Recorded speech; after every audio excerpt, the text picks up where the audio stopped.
Today, I want to ask you a question out there, and as you get on, let's see if you can catch on to what I'm talking about.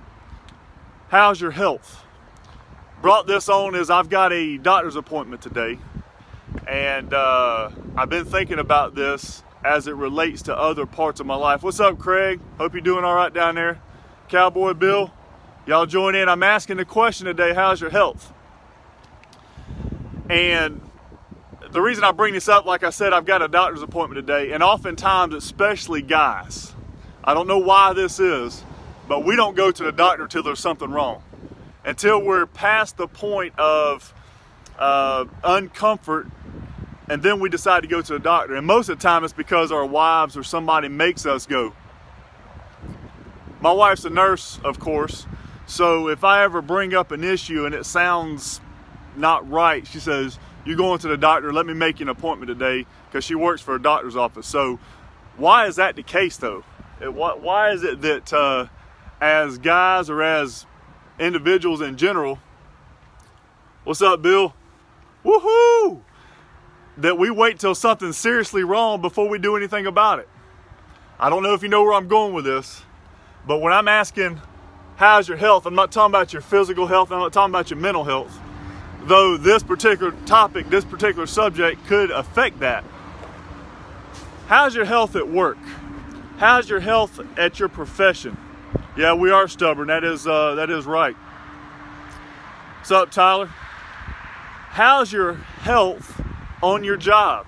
How's your health in your profession? I don't care what job you have. This is a question you got to ask yourself. What's up, Jonathan?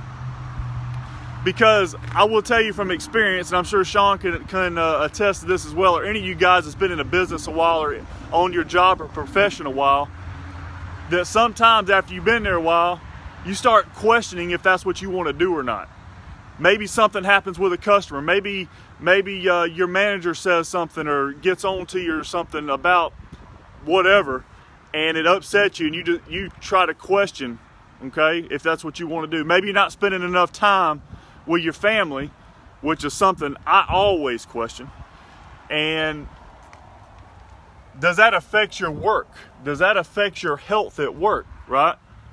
Because I will tell you that most of the time, in my opinion, and I know there's more than just guys that work in this industry or in jobs, but I don't care if you're a guy or girl, it's hard to admit that. It's hard to admit that you have an issue, that you have something wrong with the health at your profession.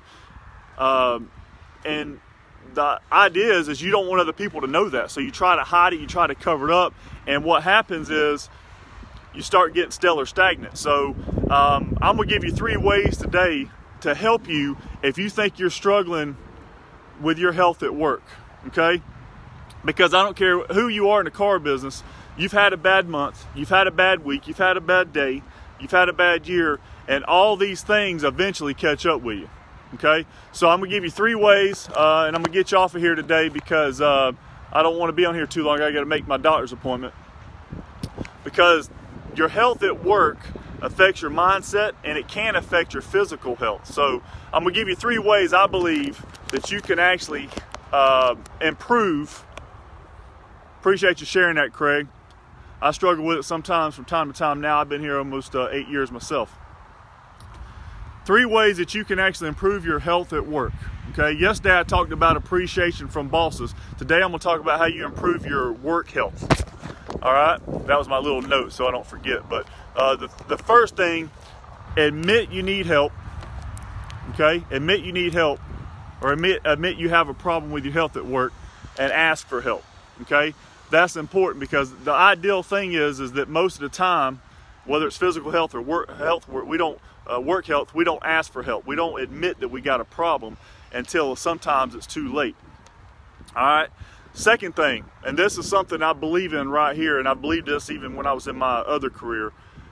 Find a mentor or a motivator that you can rely on to talk to help you through that tough time. Because, like I said, especially in the car business, you're going to go through tough times. I don't care who you are. But at the end of the day, you got to find somebody that you can rely on, that's honest and trustworthy, that's going to tell you the truth. I don't want somebody that's just going to feed my head full of a bunch of junk. I want somebody that's going to tell me the truth.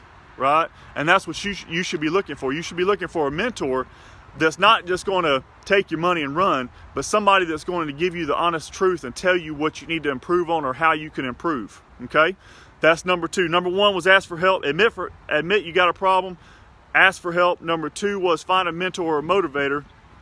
And number 3, this one is, I heard Sean say this before, and I'm going to tell you like it is. Do what you love. Find something. If you don't like this business or whatever business you're in, what's up, Tom Socks?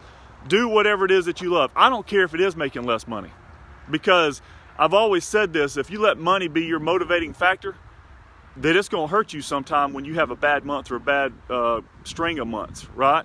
So you gotta find something that you love to do that you can stay motivated at, because if you're motivated just by money, a lot of times that's really not the best way. I always like to say that money is the result of your motivation. Your motivation is what makes you the money, but whatever you're motivated by, your money is the result of that. So those are the 3 things that I think that can help you improve your career health, your professional health, no matter what business you're in. So I hope that's been beneficial to somebody today, because I tell you right now, I struggle with it from time to time. There's a lot of times when I question if this is what I want to do the rest of my life. I'm getting a little older. But at the end of the day, you got to do what you love. But you got to admit if you have a problem. You got to admit if you don't love that job. You got to find a mentor or motivator, somebody to help you through that. And you got to do what you love, even if you make less money. I hope everybody has a great day today. Today is Fist Pump Day over here at Bondi's Toyota. Email address at Gary@thefistpumpguy.com. 334-447-0585. The Fist Pump Guy, selling cars the right way, because it's the only way I know. Follow the Fist Pump Enterprise.